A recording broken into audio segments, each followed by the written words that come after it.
All right, Miles, let's talk Michigan Wolverines here for a little bit. Look, this is sort of a follow-up video for some news we broke a few days ago. It looks like more great news for the Michigan Wolverines this time in the transfer portal. They continue their strong offseason, and Wolverines fans have yet another reason to be excited for the 2023 season. Yeah, Nick, I think this is some incredible news for the Michigan Wolverines. There's some great transfer news on the horizon, but I don't want to talk about today right now. I want to go back in history and ask the Michigan fans in the comments below, who's been your favorite transfer in Michigan history, or rather, who's the best transfer ever in the history of Michigan Wolverine football? Let us know in the comments below. But Nick, nonetheless, let's not beat around the bush anymore. What is this great transfer news for the Wolverines? Yeah, so about a week ago, we talked about the Michigan Wolverines have a chance to make an absolutely massive addition, adding a transfer corner, I should say, from the University of Massachusetts. We were talking, of course, about Josh Wallace, but now Michigan followed through. Wallace was coming in for an official visit, and Ann Arbor did what Ann Arbor does. They get a quality player to commit. Mize, if you want to throw up the report here from mazenbrew.com, I'll go ahead and read from it. All right, here we go. The Michigan Wolverines dipped into the transfer portal once again this offseason to help their endeavors for the upcoming season as they added former UMass cornerback Josh Wallace to the fold Wednesday morning. The 6-foot, 190-pound corner visited Michigan last weekend. He was also strongly considering Virginia Tech and Oklahoma during his transfer portal recruitment. He garnered other offers from Iowa, Michigan State, Oregon State, Penn State, and Indiana. A four-year starter at UMass, Wallace racked up 137 tackles, 7 tackles for loss, 3 interceptions, and 24 passes defended during his career. As a senior last year, he compiled 41 tackles, 3 tackles for loss, 2 interceptions, 8 pass breakups, and 1 fumble recovery.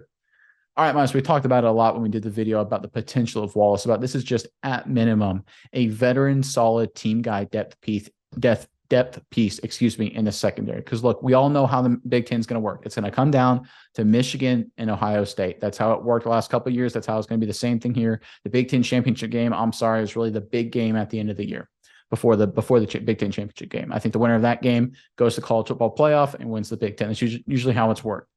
Getting more depth, getting more quality players at defensive back is absolutely critical for Michigan to maintain their dominance over Ohio State. Because one thing Ohio State does have is they have great quarterback play and they have great receivers and they have an elite army of great wide receivers. And look, the Michigan have kind of counteracted that at time with great pass rush. I think they'll have a good pass rush again this season. But the way you have to go toe-to-toe with these Ohio State wide receivers is having great DBs that can line up against them, bringing in a guy like Wallace to add more depth at minimum to the secondary. He could potentially become a stud, right? This guy played at UMass, who knows how to do against big time competition. I think he has a chance to break out, very similar to Oluwatimi, the transfer offensive lineman from last year. I love this pickup from Michigan. The fact they're able to get him to sign on the line that is not again to commit to Ann Arbor is a great sign. A sign that Harbaugh and company still has a lot of clout. They're not losing any game in the transfer portal game. I think this is huge for Michigan. Miles, give me your thoughts on this addition from the Wolverines' perspective. Yeah, Nick, as we referred to in our last video, this was a long time coming. The writing was on the wall for this move a long time ago. Especially, we talked about the coaching connections from UMass and Michigan, just how many there were there, and just this guy was probably a shoo-in to come over to Michigan. And we talked about his captainship. That was a big one. He brings a lot of leadership to this team. He was a big time captain at UMass, a focal point of that team. He was a great player as well, as we talked about. And we talk about how he can help this secondary. Just to recap, the number one and the cornerback one and the slot positions are kind of locked up by Johnson and Sinestro. I believe that's how you say his name, maybe. Not quite sure on that one. But the corner two position is kind of wide open. Nobody has solidified there. And a guy like Wallace could fit in there quite nicely if he wins out the battle. There are some other guys like Walker, McBurrows, or Hill that, kind of are battling for this spot as well. But Wallace has been proven.